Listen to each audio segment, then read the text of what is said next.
before we go too far discussing growth and how some countries might be better off than others, things that might drive that growth, I want to make sure that we have a better or good feel for what's going on behind the numbers here as we use these as basic levels of comparison. So the first is when we're analyzing real GDP per capita.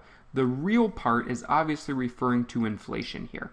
And inflation is our change in the price level. We know that GDP is basically the addition of all the basket, right? We've got a basket of goods and we sum up the price and the quantity of all of those goods in the most simplistic case, in the most simplistic thinking of it.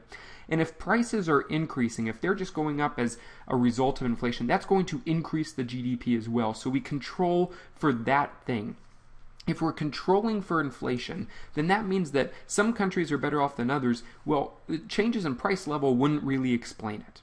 The second thing that we're controlling for here is per capita, right? And per capita, we're really talking about controlling for the number of people in the population. Clearly, populations increase over time. From 1960 to 2012, America probably increased, I don't know the numbers exactly, but easily by more than 50 million individuals.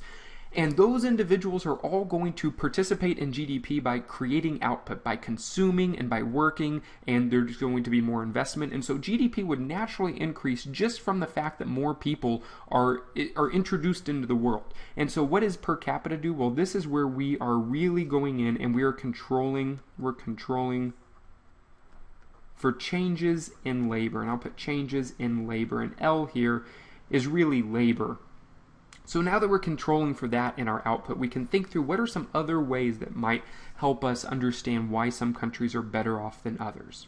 When we do this GDP per capita calculation, I want to just write that out so we can be clear about what's kind of going on here. And it's what we're specifically doing something here, which is real GDP.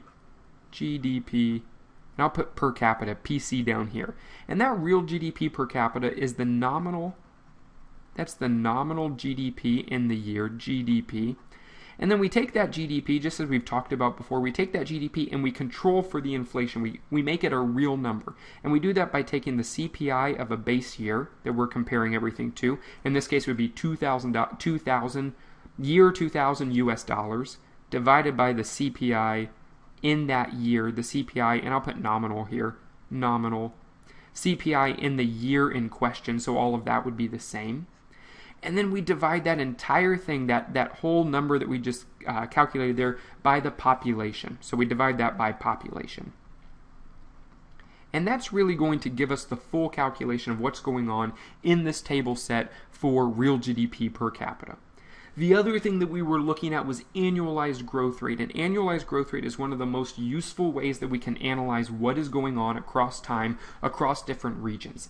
In essence, what this is saying is that from the years 1960 to 1986, the United States grew 2.6%. And then from 1986 to 2012, it grew only 1.6% per year. It's another way of saying if we're starting here at 15,569, and we need to get to 30,080, what is the growth rate per year, the compounded growth rate that would get us to this amount? And that would be 2.6% per year, every year for 26 years. That exact same math is going on all the way down here.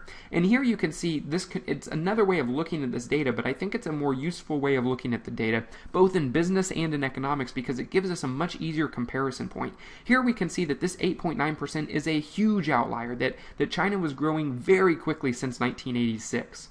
And relatively speaking, Kenya has been growing almost none. That shows up in the data, but sometimes the level of the data can cloud some of this. So South Korea and Singapore are still seeing very good growth.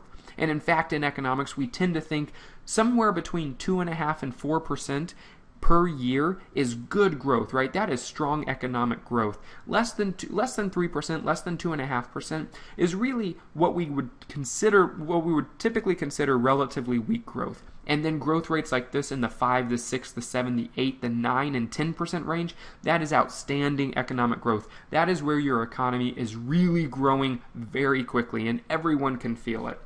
It's definitely been the case in China as well, to a smaller degree in India, and certainly in Singapore, South Korea, some other areas, Japan pre-1985. What is the math that's going on here for annualized growth rate if we're going to work out kind of the annualized part here? Well, if we want to do that, I'm just going to put annualized growth.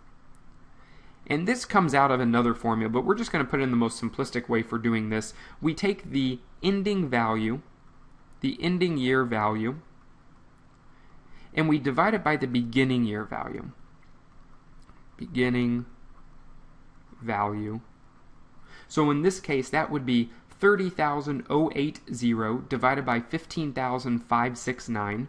We take that number and we raise it, and I'll put a little caret for like in Excel. We raise it to the 1 over the number of years, the difference in the number of years that this is being analyzed, which is 26 years, the number of years, and then we take this entire thing and we subtract 1. Like I said, this is being derived out of a different type of formula, and we'll get to that down the road, but I want you to have this so that you can use it for calculations as well. And so what would this look like if we were to actually calculate it? It would be for the United States between 1960 and 1986, it would be 30,080 divided by 15,569. We would raise that to the 1 over 26 power. And then we would subtract 1 from that. And all of that is going to get us a growth rate right here. That's going to work out to be 0.026. So a little bit on the math there so that we can better understand what's going on here moving forward.